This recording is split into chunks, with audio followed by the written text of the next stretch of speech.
Welcome to Between Two Fiduciaries.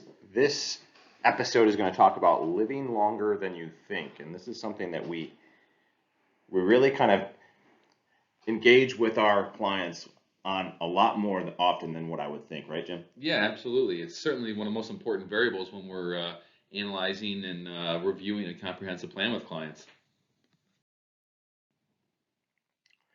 Well, there's a thing called survival pessimism, and this actually rings very true.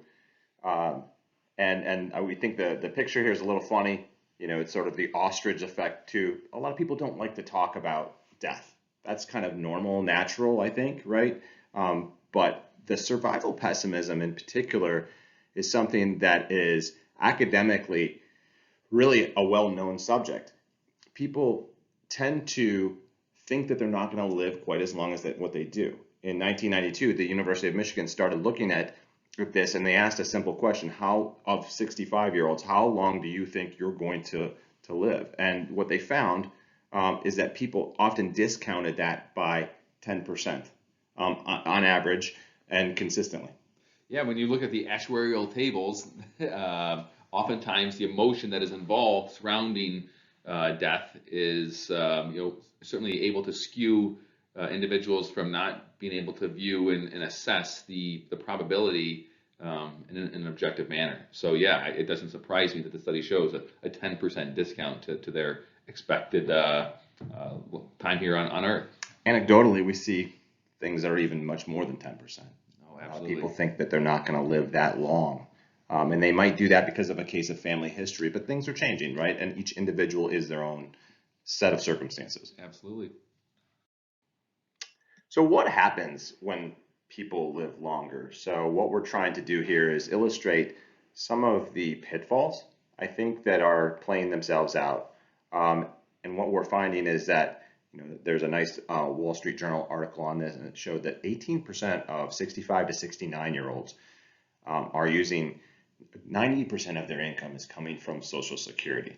And then by age 80, that number rises to a third of the populace is receiving 90% of their income from Social Security. So, Jim, tell me about a little experience you have experience with respect to these stats. Well, I think the thing that jumps out at me immediately is just when you see that increase um, during that time frame and the intention of Social Security. If you think back to the what Social Security was meant to replace, Social Security is not meant to replace 90% of somebody's income.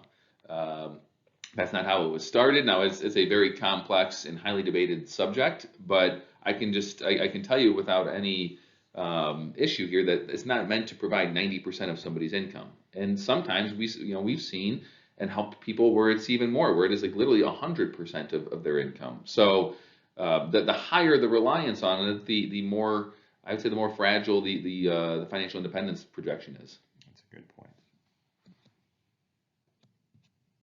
Okay, now this is an example, and this is coming from some real life statistics from some actuarial tables. So what we're going to do here is we're going to walk through an example.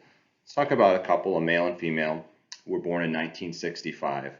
That couple reaches their full retirement age of 67 in 2032. Not that far away, right? I Right. mean, we're really talking about something that's a lot right around the corner or closer for a lot of folks who are probably listening.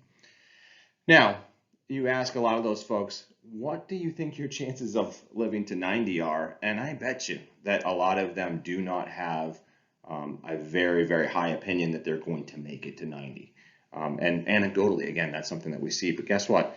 For the male, healthy, non-smoking, they've got a 47% chance, almost a 50% chance of living to 90. For the woman, 57% chance of living to 90. So when you think about a couple, right, it really behooves you to look at the person who's going to live the longest. It's not the only factor in those marriage dynamics, but it's an important one.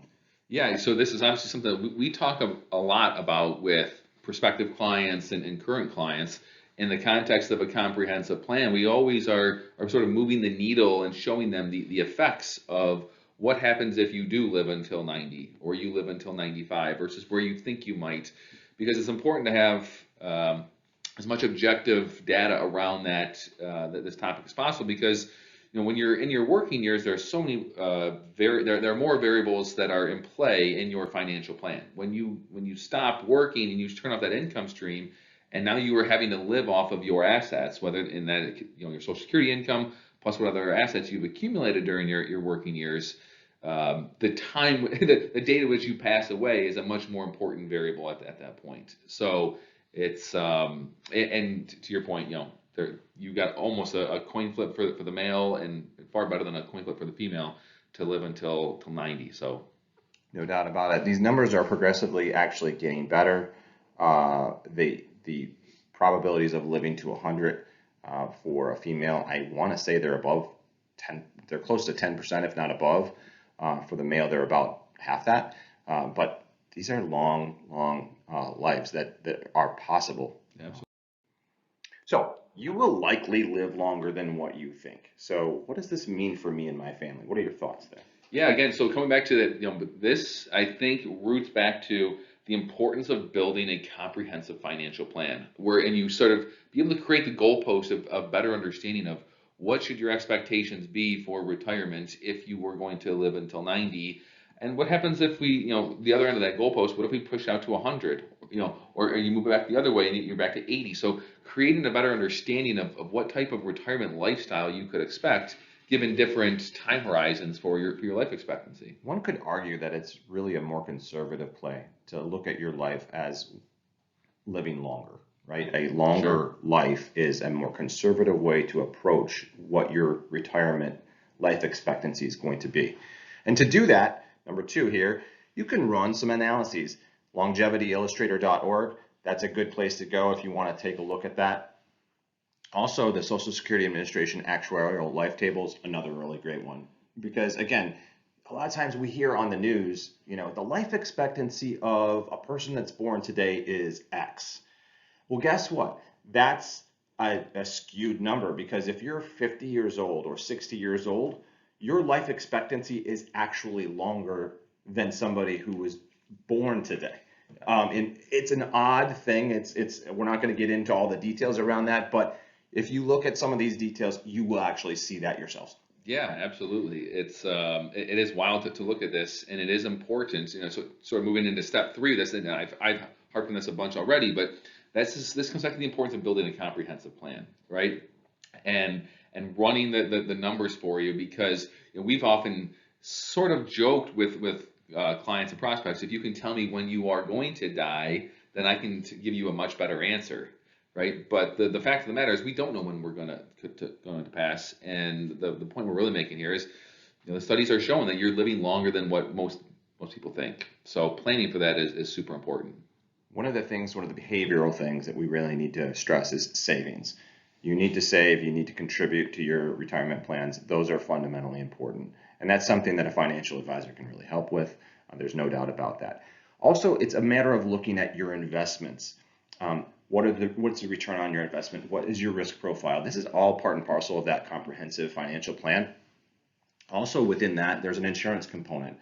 A lot of people can get kind of mixed up a little bit with the insurance pieces. It's not as if we don't believe in insurance.